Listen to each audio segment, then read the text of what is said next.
নমস্কার বন্ধুরা, Soma kitchen with travel ব্লগসে আপনাদের সকলকে স্বাগত।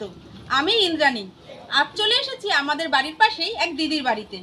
দিদির বাড়িতে দেখো কত পুঁই মেটুলি হয়ে আছে। এই পুঁই মেটুলির রেসিপি আপনাদের সঙ্গে আজ শেয়ার করব। তবে আমি রান্না করব না, রান্না করবে আমার মা পুঁই মেটুলির সঙ্গে চিংড়ি মাছ দিয়ে। আগে পুঁই মেটুলিগুলো কেটে নিই। এরকম টাটকা টাটকা দানা সমেত পুঁই মেটুলিগুলো কেটে নেব। এই পুঁই মেটুলি যদি সঠিকভাবে রান্না করা হয় তাহলে খেতে খুব অসাধারণ লাগে।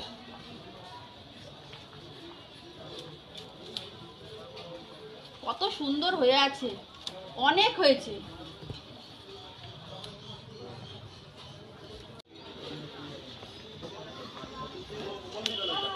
ভালো লাগে গাছ থেকে কাটতে।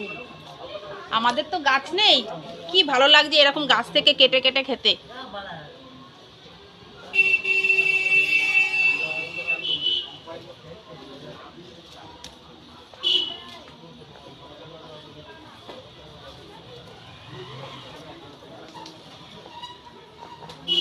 পুঁই মেটুলির এরকম অল্প অল্প পাতা থাকবে আর এরকম দানা ভর্তি থাকে, খেতে খুব ভালো লাগে।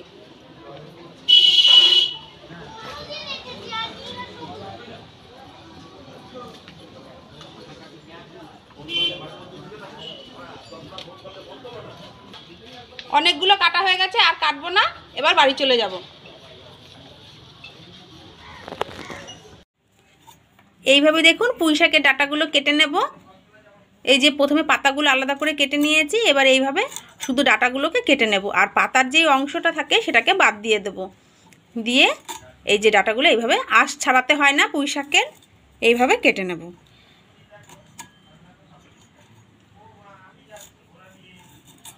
খুব সোজা। যে এইভাবে সমস্ত পুঁই শাক কটা কেটে নিয়েছি। পুঁই মেটুলি ওলা পুঁই শাক এইভাবে কেটে নিয়েছি। কি সুন্দর লাগছে দেখুন, দেখুন কি দারুণ। এই যে দানা আর এই যে শাক ডাঁটা, অসাধারণ লাগবে খেতে। নমস্কার বন্ধুরা, সোমা কিচেন উইথ ট্রাভেল ব্লগসে তোমাদের সকলকে স্বাগত। আজকে তোমাদের পুঁই ফল রান্না করে দেখাবো। কড়াইতে আমি জল দিয়ে দিয়েছি, এবার এটাকে একটু সিদ্ধ করে নেব। কড়াইতে আমি জল দিয়ে দিয়েছি, এবার পুঁই ফলটাকে ভালো করে সিদ্ধ করে নেব। সিদ্ধ করে নিলে পুঁই ফলটা ভালো লাগে। পুঁই ফলটাকে সিদ্ধ করে নিলাম।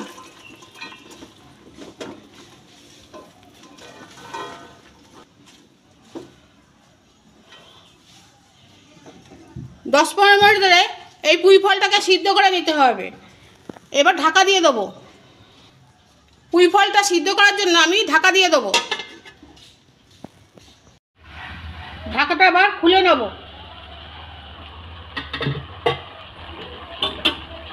15 মিনিট ধরে পুঁই শাকটাকে খুব ভালো করে আমি সিদ্ধ করে নিলাম।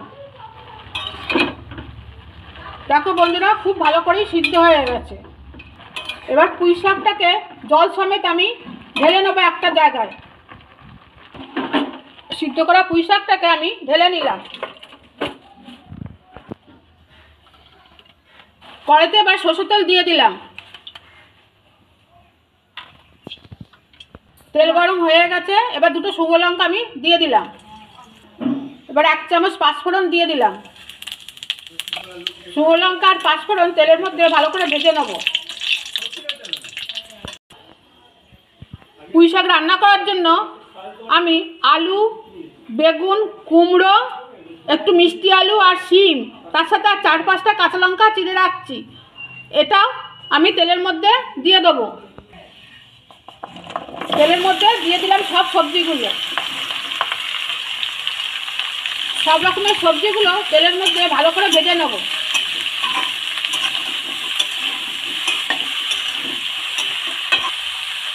এক চামচ হলুদ গুঁড়ো দিলাম।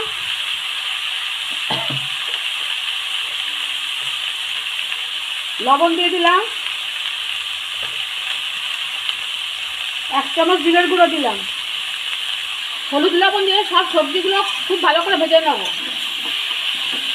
হলুদ লবণ দিয়ে সব সবজিগুলো খুব ভালো করে ভাজা হয়ে গেছে। এবার পুঁই ফল সমেত পুঁই শাকটা যেটা সিদ্ধ করে রাখছিলাম সেটা জল সমেত আমি সবজির সাথে মিশিয়ে দিলাম।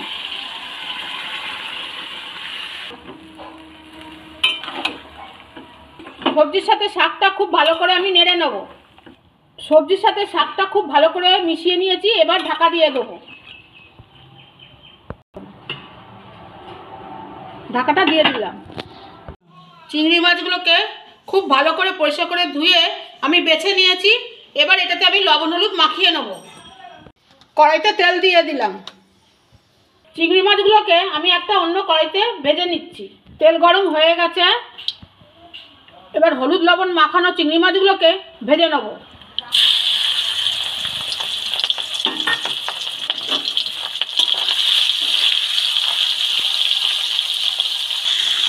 চিংড়ি মাছগুলো ভাজা হয়ে গেছে, এবার আমি তুলে নেব।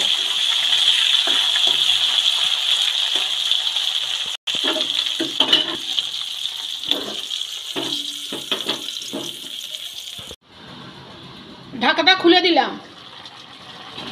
আরও 20 মিনিট ধরে সবজির সাথে শাকটা আমি খুব ভালো করে সিদ্ধ করে নিয়েছি। এবার ভেজে রাখা চিংড়ি মাছগুলো সবজির সাথে মিশিয়ে দিলাম।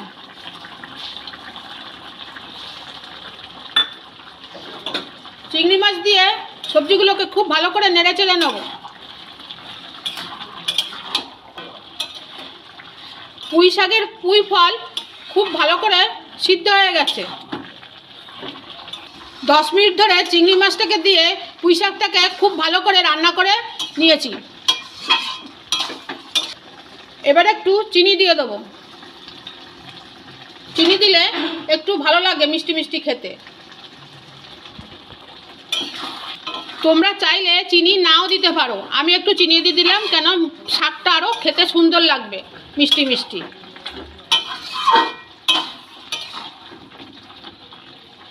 এই পুঁই শাকটা লাল রঙের, তাই লাল রঙের পুঁই শাক খেতে খুব ভালো লাগে।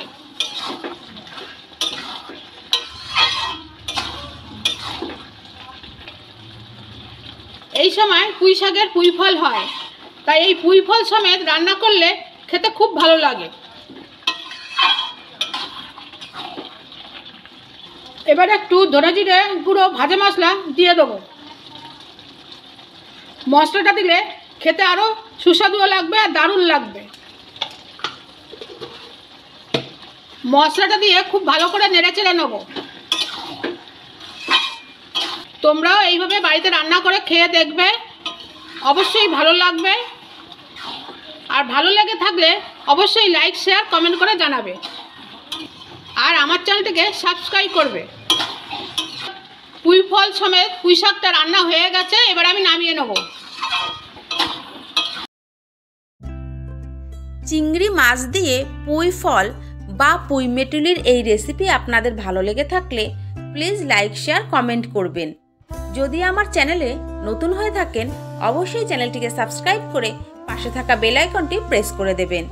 আপনাদের সঙ্গে দেখা হচ্ছে নেক্সট কোনো ভিডিওতে।